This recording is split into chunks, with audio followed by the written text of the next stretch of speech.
Welcome to our channel sim insight. तो जैसे कि हमने लास्ट पार्ट 2 और पार्ट 3 में हमने पढ़ा था, ए से लेके डी तक हमने सारे रेलवे टर्मिनोलॉजी अल्फाबेटिकल ऑर्डर्स में हमने सारे डिस्कस कर लिया। तो अगर आपने वो पार्ट्स नहीं देखे, आप सीधा पार्ट 3 पे आए तो लिंक डिस्क्रिप्शन में है। तो शुरू करने से पहले आप हमारे चैनल सिम इनसाइट को जरूर सब्सक्राइब करें। तो देखो, सबसे पहले हमारे यहाँ पे क्या आता है, एम्बैंकमेंट्स। एम्बैंकमेंट्स क्या होता है, देखो, the rail structure above the ground level for carrying the railway track is called embankments. When height of the embankment is more, a tie side slopes are stepped for better stability of slopes. तो पता है क्या होता है, जब embankments क्या होता है, जब एक जैसे देखो आप रेल्स की पटरी ऊपर दिख रहे होंगे, तो ना हमें ऐसे रेज करी है, ठीक है, ग्राउंड लेवल से हमने ऊपर उठाई है। तो ये जो चीज हमने ऐसे ऊपर उठाई है, इसे हम एम्बैंकमेंट्स बोलते हैं, ठीक है ना। तो अगर हाइट ज्यादा होती है तो हम ऐसे स्टेप्स दे देते हैं यहाँ पे साइड पे। नेक्स्ट हमारा आता है, देखो, एंड बाउंड स्लीपर्स। ये क्या होता है, under newly compacted track if the deflection of sleepers takes place it is said to be end bound sleepers. तो वो ये कि अगर एक नया आपने ट्रैक करा है और उसमें डिफ्लेक्शन शो हो जाए स्लीपर्स पे, तो उसे हम बोलते हैं एंड बाउंड स्लीपर्स। अब हमारा नेक्स्ट आता है, देखो, इक्विलिब्रियम कैंट और सुपर एलिवेशन। देखो, हमने कैंट भी पढ़ लिया, कैंट एफिशिएंसी भी पढ़ लिया, ठीक है। तो अब हमारा आता है इक्विलिब्रियम कैंट। हमने वो प्रीवियस पार्ट्स में करा था, आप देख सकते हैं, लिंक डिस्क्रिप्शन में होगा।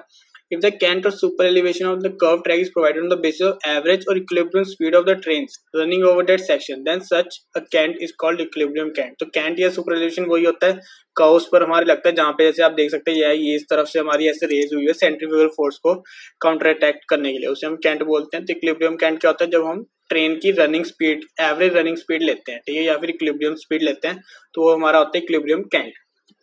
नेक्स्ट आता है हम एग्जामिनेशन पिट्स पे। These are rectangular machinery line pits larger than ash pits in size and are provided in locomotive yards to examine the engine from underneath. तो ये ऐसे देखो, ये ऐसे रेल्स, ये देखो, ये दो रेल्स लिख रही है, ये रेल्स है, ठीक है ना, ये रेल्स है, आगे ये एक आ रखी है। तो इसमें लोकोमोटिव के ना अंडरनीथ देखने के लिए, नीचे से सब कुछ देखने के लिए, तो वहां पे जो ये पूरा एक पिट होता है उसे हम एग्जामिनेशन पिट बोलते हैं, ठीक है ना। नेक्स्ट आता है हमारा फेसिंग पॉइंट। अब फेसिंग पॉइंट क्या होता है, point is called a facing point when the train runs in facing direction only. In this case, the wheels pass over the switches first and then over the crossings. तो इसमें देखो क्या होता है कि ना, फेसिंग पॉइंट वही होता है, जैसे फेस ये ट्रेन का इस तरफ है ना, तो इस तरफ से जब हम जा रही होती है ट्रेन, फेसिंग डायरेक्शन में जा रही होती है, तो उस पॉइंट को हम बोलते हैं फेसिंग पॉइंट। तो नेक्स्ट आते हैं हमारे fish plates. These plates resembling in shape to a fish are used to provide the continuity between the two rails at the rail joints. They also provide the required gap for expansion and contraction of rails due to temperature variation. तो ये चार bolt पे जो लगी हुई है ना plates, इसे हम बोलते हैं फिश प्लेट। तो ये हेल्प करती है, देखो, जॉइंट को एकदम पूरा वो मजबूत करने के लिए, ठीक है, जो हमारे जॉइंट्स होते हैं वहां पे लगती है। और जब भी हमारे जैसे टेम्परेचर वेरिएशन होते हैं, तो वो उसमें जैसे एक्सपेंशन होता है फिर कॉन्ट्रैक्शन होता है, तो उसको भी हेल्प करती है अनड्यू करने के लिए। नेक्स्ट हमारा आता है फ्लैग स्टेशन। तो फ्लैग स्टेशन क्या होता है, देखो, the station without sidings where trains do not stop is called a flag station. On such station there are no fix signals to control the train. देखो, ये ऐसे एक तरह नॉर्मल स्टेशन है, तो इसमें कुछ साइडिंग वगैरह ज्यादा नहीं है ना, इसमें देखो आप देख सकते हो इसमें कोई सिग्नल लगा होता है। ऐसे स्टेशन को हम बोलते हैं फ्लैग स्टेशन। अब नेक्स्ट आता है हमारा flange way clearance. This is the distance between the adjacent faces of the stock rails और running rails and the check और guard rails. It is provided for free movement of the wheel flanges. देखो, ये जो distance है ना, ये वाला distance, जो हमारा ये डिस्टेंस है, ये इसे हम बोलते हैं फ्लैंज वे क्लियरेंस, ठीक है ना। ये वाले डिस्टेंस को बोलते हैं फ्लैंज वे क्लियरेंस। ये हमारा किसके बीच में होता है, adjacent faces of the stock rails और running rails and the check और गार्ड रेल्स, ठीक है, चार तरह की रेल्स के हमारे बीच में होता है।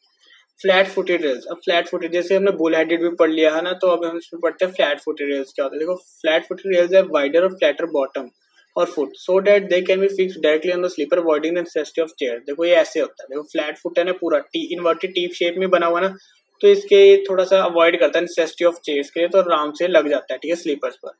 नेक्स्ट हमारा formation. Formation is the prepared subgrade to ready to receive the ballast. Formation क्या होते हैं, पूरे ब्लास्ट जो बनने वाली है, मतलब बन चुकी है और सिर्फ डालनी रहती है, तो उसे हम बोलते हैं फॉर्मेशन। फाउलिंग मार्क क्या होता है, देखो, फाउलिंग मार्क हमारा होता है where two tracks converge the limiting position up to which a train can stand for safe movement on the adjacent track is demarcated by mark called fouling mark. तो देखो, जैसे समझो आगे जैसे शंटिंग होने वाली है, ठीक है ना, या फिर दो ट्रैक्स कन्वर्ज होने वाले हैं, ठीक है, ऐसे दो ट्रैक्स एक साथ आने वाले हैं, तो एक ना फाउलिंग मार्क ऐसे लगा होता है, देखो ये दिख रहा है, तो इस पे उससे पता चल जाता है कि यहाँ से मुझे एक स्पीड मेंटेन करनी है, जो कि हमारी स्टैंडर्डाइज स्पीड होती है। जैसे समझो अगर 200 की स्पीड पे ट्रेन आ रही है, ठीक है, 200 किलोमीटर, तो पता है कि जब ये ऐसे कन्वर्ज होने वाली है तो वहां पे हमें 100 चाहिए, तो मार्क देखते सारी 100 कर लेगा अपनी स्पीड, तो उसे हम बोलते हैं फाउलिंग मार्क। नेक्स्ट हमारा आता है गैंग बीट। अब गैंग बीट क्या होता है, length of the railway of which single gang responsible for the proper maintenance called the gang beat. अब आप पूछोगे सर यहाँ पे गैंग का क्या मतलब होता है? गैंग का मतलब नहीं बंदे होते हैं सारे, जो लेबर्स होती है ना हमारी, जो हमारे ट्रैक को करती है ना, स्पेशल हर एक छोटे छोटे पार्ट्स के लिए अलग अलग गैंग बनाई जाती है। तो गैंग्स क्या होते हैं? लेबर ही होती है। लेकिन हम रेलवे इंजीनियरिंग में हम क्या बोलते हैं, तभी मैं बेसिक रेलवे टर्मिनोलॉजी करा रहा हूँ, किसी को नहीं पता होगा तो उससे अब इससे पता चल जाएगा कि गैंग एक लेबर्स का ही एक ग्रुप होता है, ठीक है ना। तो गैंग हट्स, रेजिडेंशियल क्वार्टर्स और huts provided near the centre of the gang beat are called the gang huts. तो क्वार्टर्स आपने देखा होगा या फिर ऐसी छोटी छोटी हट्स देखी होगी, तो वो हमारी गैंग हट्स होती है। गैदरिंग लाइंस क्या होता है next? A gathering line of ladder track is one from which a number of parallel siding branch off. ठीक है ना? This is an important element of track generally providing in marshalling yard for sorting out the wagons for different destinations. तो देखो एक train आ रही है ऐसे, है ना, मतलब ये सारे ऐसी ट्रेन आ रही है, कैसे अलग अलग में बिछ जी है ना, कोई एक इधर जाएगी, कोई एक इधर जाएगी, कोई एक इधर जाएगी, एक इधर भी जाएगी, है ना। तो उस ये चीजें हम वो क्या बोलते हैं? गैदरिंग लाइंस होती है, ठीक है ना, कि अलग अलग डेस्टिनेशन पे भेजना एक ही ट्रैक से। तो गेज, अब गेज क्या होता है? देखो गेज की हमने पूरी एक वीडियो बना रखी है, डिस्क्रिप्शन में आपको लिंक होगा। मैंने बहुत सारी वीडियोस बना रखी है, जैसे क्रीप पर बना रखी है, ठीक है ना, कैंट पर बना रखी है। तो सारी वीडियोस आपको डिस्क्रिप्शन में मिल जाएंगे अलग अलग से। बाकी ये रेलवे टर्मिनोलॉजी में तो मैं आपको समझा ही रहा हूँ। देखो gauge, the gauge of track in India is measured as the minimum distance between the inner running और gauge faces of the two rails. तो ये जो हमारे देखो जैसे ये वाला फेस है ना, यहाँ से इस फेस पे लेके इस फेस तक जो ये हमारा इनसाइड फेस है ना, तो इसे हम बोलते हैं गेज। तो ये शायद हमारी मीटर गेज होगी, हमारी नैरो गेज हो सकती है। तो ऐसे अलग अलग गेजेस है, टाइप्स ऑफ गेजेस आप पढ़ सकते हैं गेजेस वाली वीडियो में, लिंक डिस्क्रिप्शन में होगा। Good stock, wagons for movement of goods heavy and bulky commodities are called good stock. तो जो हमारे वेगन, जो हमारे ऐसे डब्बे से होते हैं ना ट्रेन के, है ना, जिसमें हम गुड स्टॉक लेके जाते हैं, ठीक है ना, या फिर कोई ज्यादा बड़ा सामान या हैवी लेके आते हैं, तो उसे हम क्या बोलते हैं? गुड स्टॉक बोलते हैं इन इंजन को, इन डब्बों को, ठीक है, डब्बों को। और जो डब्बे, जहाँ पे डब्बे रखे जाते हैं उसे हम गुड्स यार्ड बोलते हैं, ठीक है ना, सिंपल है ना, जहाँ पे हमें रखे जाते हैं चीजें तो वहां पे हम गुड्स यार्ड बोलते हैं। नेक्स्ट आता है हमारा ग्रेडियंट। अब ग्रेडियंट क्या होता है? देखो बहुत इंपॉर्टेंट है। देखो any departure of the railway track from the level is known as grade और gradient. It is called an up gradient when the track rise in the direction of motion and a down gradient when track falls below the direction of movement. देखो जैसे ऐसे आ रही है, देखो train जैसे, ये तो हमारा देखो डाउन ग्रेड हो गया, इसे क्या बोलते हैं? हाँ देखो डाउन ग्रेडियंट हो गया, ठीक है ना, डाउन ग्रेडियंट हो गया। और जैसे ट्रेन ऐसे उठ रही है ना, ऊपर से आ रही है, तो ये हमारा अप ग्रेडियंट हो गया, ठीक है। ग्रेडियंट वही होता है ना, track from the any departure of the railway track from the level, ठीक है, कोई भी डिपार्चर हो रहा है, चाहे ऊपर ऐसे ऐसे डिपार्चर हो रहा है तो उसे हम अपग्रेडिंग बोलते हैं। वो नीचे से ऐसे आ रही है ट्रेन तो उसे हम डाउनग्रेडिंग। ग्रेडियंट भी बहुत तरह के होते हैं, हम आगे इसी में पार्ट्स में पढ़ते जाएंगे। पार्ट 3 है शायद, पार्ट 4 है, पार्ट 5 में आगे ग्रेडियंट्स का हम पढ़ते जाएंगे। देखो अगला आता है हमारा ग्रेड कंपनसेशन। ग्रेड कंपनसेशन क्या होता है? देखो the amount of gradient is reduce wherever curve and gradient have to be provided together.